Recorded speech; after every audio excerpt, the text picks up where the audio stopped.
Good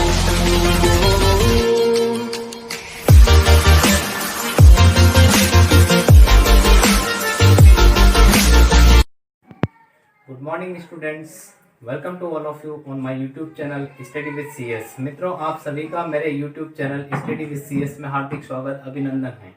मित्रों, जैसा कि हम टेंस के टॉपिक को लेकर बात कर रहे थे, पिछले वीडियो के अंतर्गत हमने प्रेजेंट सिंपल यानी indefinite tense, second present continuous जो कि प्रोग्रेसिव के नाम से जाना जाता है, इन दोनों को लेकर हमने अच्छे से डिस्कस किया है।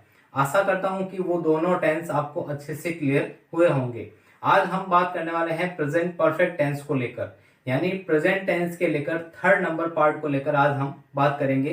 Present perfect tense, present perfect tense होता क्या है, क्या उसकी पहचान होती है, क्या उसके फॉर्मूलाज होते हैं यानी स्ट्रक्चर पैटर्न रहता है, और किस प्रकार से हम जैसा कि जनरल कंपटीशन लेवल के अंतर्गत, चाहे वह स्कूलिंग लेवल के अंतर्गत या फिर एक जनरल लाइफ के अंतर्गत हम कहें, स्पीकिंग के दौरान भी टेंस एक इंपॉर्टेंट रोल अदा करता है।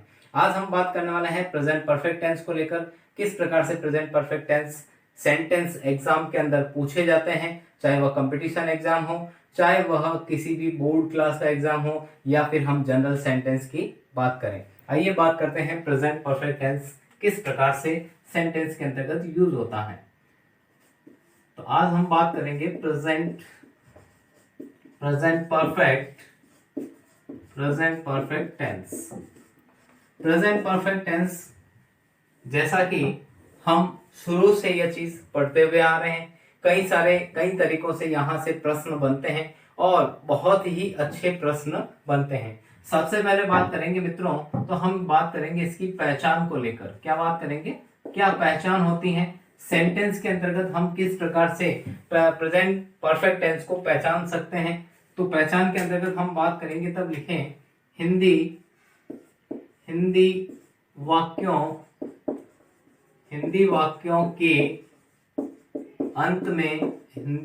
के अंत में चुका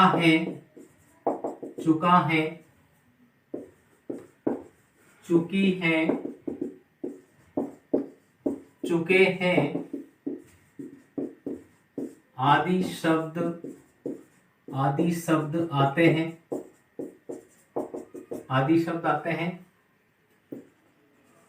इसमें किसी कार्य का अभी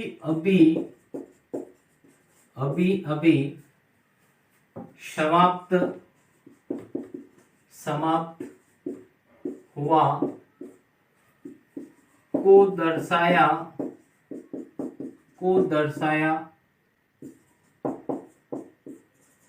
जाता है।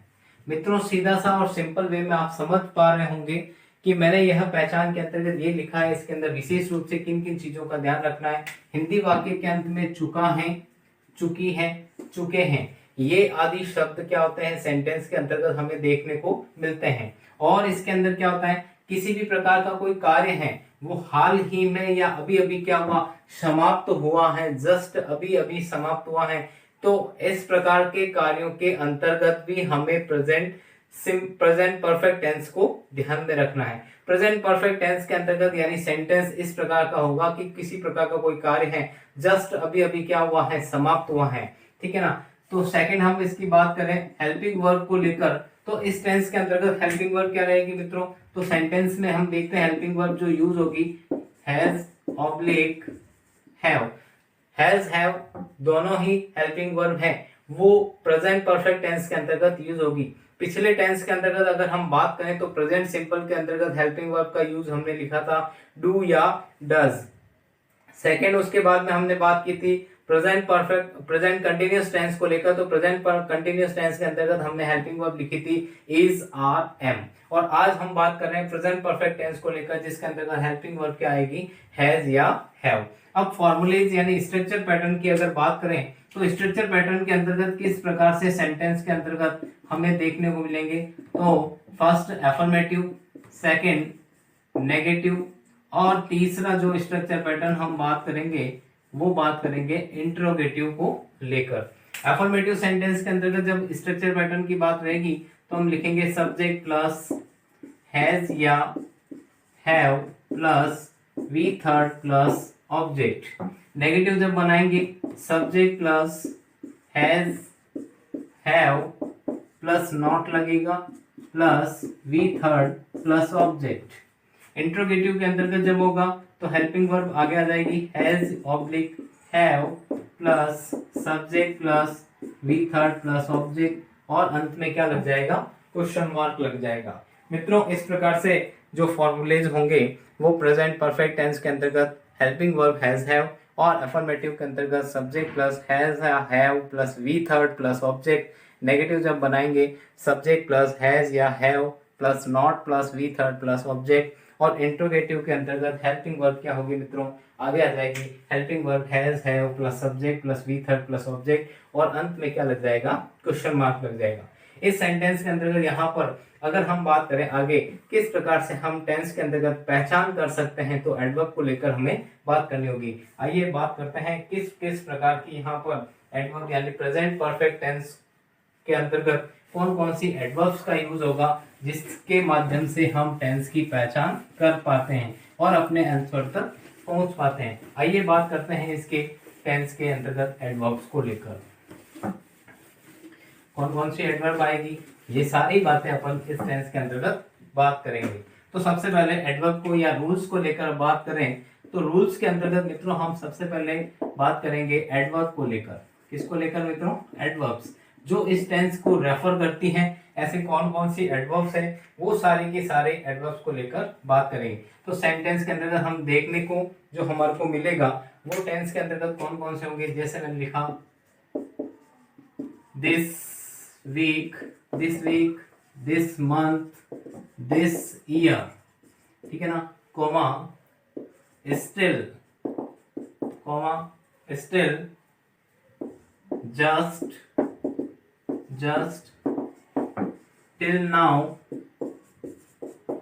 yet का यूज होगा, ऑलरेडी, रिसेंटली, लेटली, एवर का भी यूज होगा मित्रों, नॉट यट, सो फार का भी यूज होगा। और इसके साथ ही साथ हम जनरली देखते हैं, ठीक है ना, जनरली हम ऑलवेज को भी देखते हैं, ऑलवेज, नेवर, etc।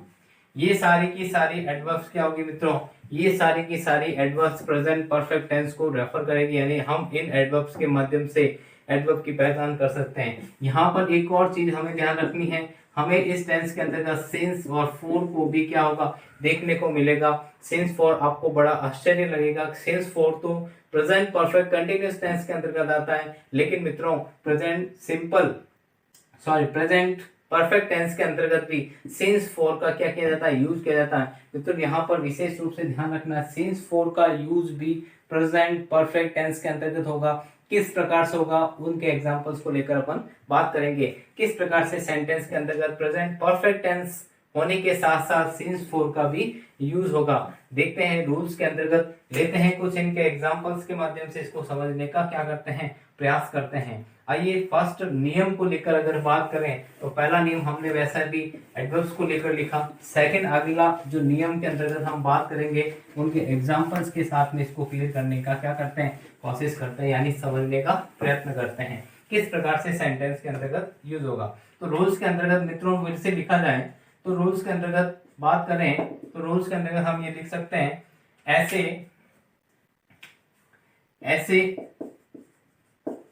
ऐसे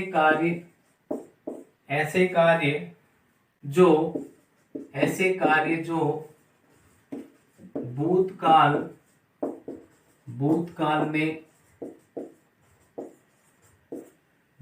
में संपन्न हुआ, लेकिन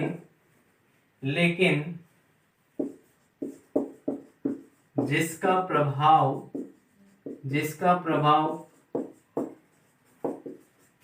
वर्तमान में वर्तमान में भी हो, ऐसे सेंटेंस यानी ऐसे रूल्स के अंतर्गत वहां पर जो टेंस होगा मित्रों, वहां पर कौन सा टेंस आएगा, प्रेजेंट परफेक्ट टेंस आएगा। एग्जांपल्स के माध्यम से इसको समझने का प्रयास करते हैं। रूल्स क्या कह रहा है, रूल्स ये कह रहा है ऐसे कार्य जो भूतकाल में क्या हो गया, संपन्न हो गया, यानी भूतकाल के अंदर समाप्त हो गया है, लेकिन जिसका प्रभाव वर्तमान में भी क्या होगा, नजर आ रहा है। कैसे, सेंटेंस के अंतर्गत मित्रों कहा जाए तो मैंने कहा I have taken my lunch, I have taken my lunch. मित्रों इस सेंटेंस के अंतर्गत अगर आप समझ पा रहे हैं तो यहाँ पर हम सेंटेंस के अंतर्गत जो बात हमने कही है, I have taken my lunch, यानी पास्ट के अंदर ये बीत चुका है, यानी भोजन हमने ले लिया, ठीक है ना, तो वो उसका भोजन का जो प्रभाव है वो वर्तमान में भी क्या होगा, नजर आ रहा है, अर्थात वहां पर नजर आएगा। तो I have taken my lunch. दूसरा एग्जाम्पल्स हम मित्रों बात करें तो दूसरे एग्जाम्पल्स के अंतर्गत मैंने कहा जैसे Rita has lost her pen. तो इस सेंटेंस के अंतर्गत पेन खो चुका है, लेकिन उसका खोने का प्रभाव वापस आगे में यानी प्रेजेंट टेंस के प्रेजेंट में भी क्या होगा, दिखाई देगा, उसका प्रभाव होगा। दूसरा नियम बात करें मित्रों तो अगले नियम के अंतर्गत हम कह सकते हैं, दूसरा नियम लेते हैं, रूल्स नंबर सेकंड। अगला रूल्स देखें तो अगले रूल्स के अंतर्गत हम कहेंगे ऐसे कार्य जो तत्काल समाप्त हो, ऐसे कार्य जो तत्काल क्या हो, समाप्त हुआ हो, ऐसे कार्य जो तत्काल समाप्त हुआ हो, ऐसे कार्य जो तत्काल समाप्त हुआ हो के साथ में प्रेजेंट परफेक्ट टेंस आएगा। किस प्रकार से सेंटेंस के अंतर्गत देखते हैं, एग्जांपल्स के माध्यम से समझते हैं। जैसे मैंने कहा I have just received the letter, I have just received the letter. इस सेंटेंस के अंतर्गत मित्रों पत्र जैसे ही मुझे प्राप्त हुआ वो कार्य समाप्त हो गया, तत्काल समाप्त हो गया, मिलने के बाद में वो चीज देने के बाद में क्या हो गया, तत्काल समाप्त होना। जस्ट रिसीव्ड यानी मिल गया। दूसरे एग्जांपल यानी दूसरा सेंटेंस लेते हैं तो मैंने कहा वी हैव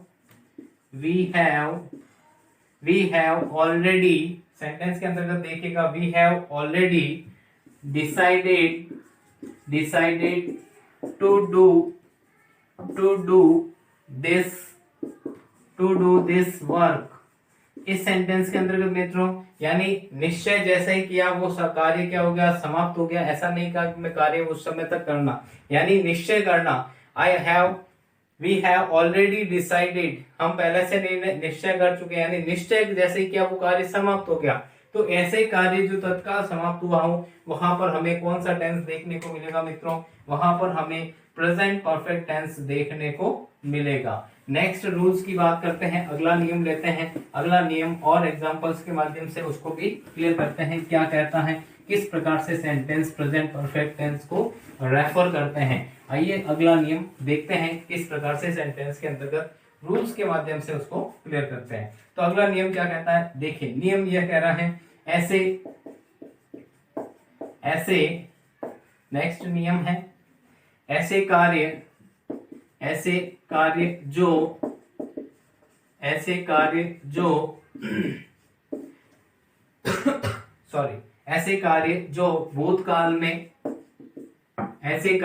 जो भूतकाल में आरंभ हुआ और वर्तमान में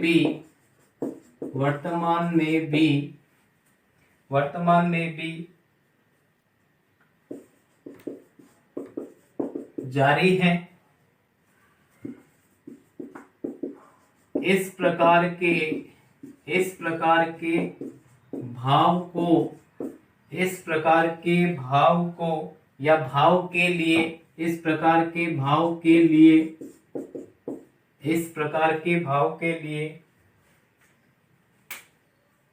सिंस फॉर, मित्रों अभी जैसा कि हमने एडवर्ब के अंतर्गत बात की थी, सिंस फॉर का भी का भी प्रयोग प्रयोग होता है। नियम को क्लियर करेगा मित्रों। नियम पहले समझ में आना अति आवश्यक है। अगर हमें नियम क्लियर नहीं होगा तब हम हमारे उत्तर तक नहीं पहुंच पाएंगे। नियम यह कह रहा है मित्रों, ऐसे कार्य जो भूतकाल में आरंभ हुआ, यानी पास्ट के अंदर क्या हुआ, पास्ट के अंदर शुरू हुआ है और वर्तमान में भी वह जारी है, इस प्रकार के भाव के लिए हमें किस चीजों का, यानी हमें वहां पर सिंस फोर देखने को मिलेगा। सिंस फोर का प्रयोग होता है, वहां पर सिंस फोर का यूज होगा। वर्तमान में वह जारी होना चाहिए। किस प्रकार से सेंटेंस के अंतर्गत एग्जाम्पल के माध्यम से इसको समझते हैं। जैसे मैंने कहा आई हैव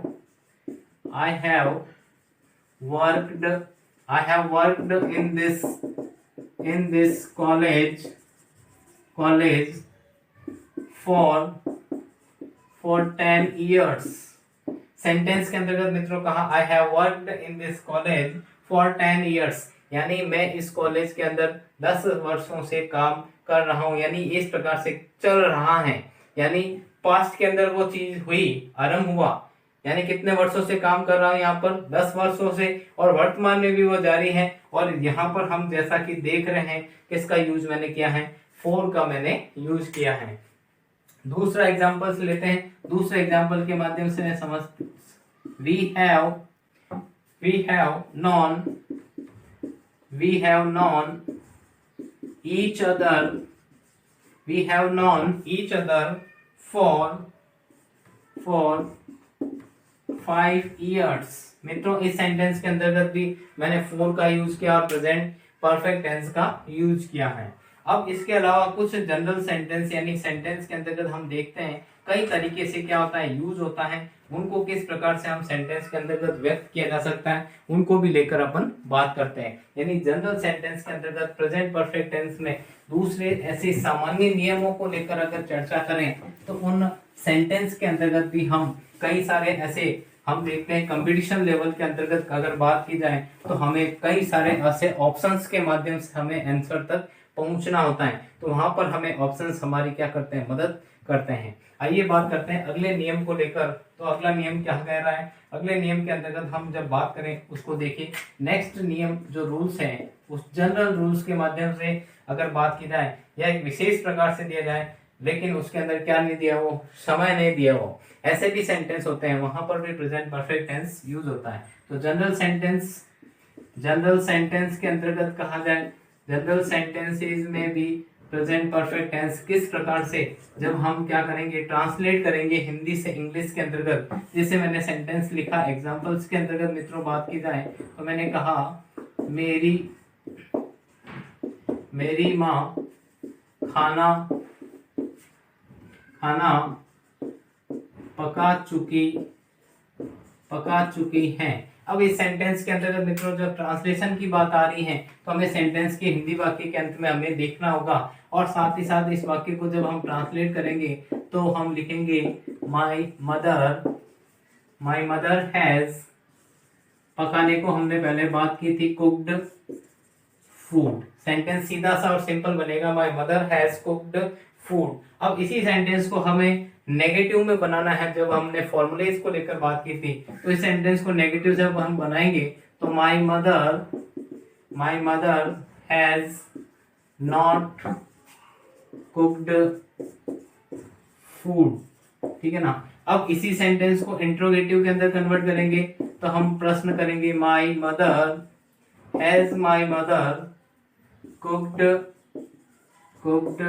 फूड, और अंत में क्या लग जाएगा, क्वेश्चन मार्क। तो इस प्रकार से हमने जो टेंस के अंतर्गत फॉर्मूले लिखे थे उन तीनों फॉर्मूलेज को लेकर, यानी ये हमारा वाक्य जो बना ये अफर्मेटिव का हुआ, ये हमारा क्या हुआ, नेगेटिव का हुआ, और ये हमारा कौन सा हुआ, इंट्रोगेटिव का हुआ। तो तीनों के तीनों सेंटेंस एक ही सेंटेंस के अंदर हमने इन चीजों को समझा है। अगला एक जनरल सेंटेंस मैं आपको देता हूं, उस सेंटेंस के अंतर्गत आप मुझे उस वाक्य का या आंसर बनाकर बताएं। I have written a letter। इस सेंटेंस को एफर्मेटिव बनाया मैंने, नेगेटिव और इंट्रोगेटिव निश्चित रूप से आप मुझे कमेंट बॉक्स के अंदर इसका जरूर जवाब दीजिएगा और निश्चित रूप से इनके अफर्मेटिव के साथ साथ इनके नेगेटिव और इंट्रोगेटिव भी बनाइएगा। बहुत ही सिंपल है, थोड़ा सा प्रैक्टिस करें, थोड़ा वर्कआउट करें, निश्चित रूप से आपको ये सारी चीजें क्लियर हो जाएगी। और आशा करता हूं कि पिछले वीडियो के अंतर्गत जो हमने बात की है प्रेजेंट सिंपल, जो कि हमने इंडेफिनिट टेंस के अंतर्गत प्रेजेंट कंटिन्यूअस प्रोग्रेसिव को लेकर, वो आपको अच्छे से क्लियर हुआ होगा। और आज हमने जो बात की है प्रेजेंट परफेक्ट टेंस को लेकर, ये भी निश्चित रूप से क्लियर हुआ होगा। इसी आशा के साथ में आज हम अपनी क्लास को यहीं पर करेंगे समाप्त। मिलते हैं अगली क्लास में उसी प्रकार से नए जोश, नई ऊर्जा, नई किरण के साथ। तब तक के लिए मैं आपसे चाहूंगा अलविदा, नमस्कार।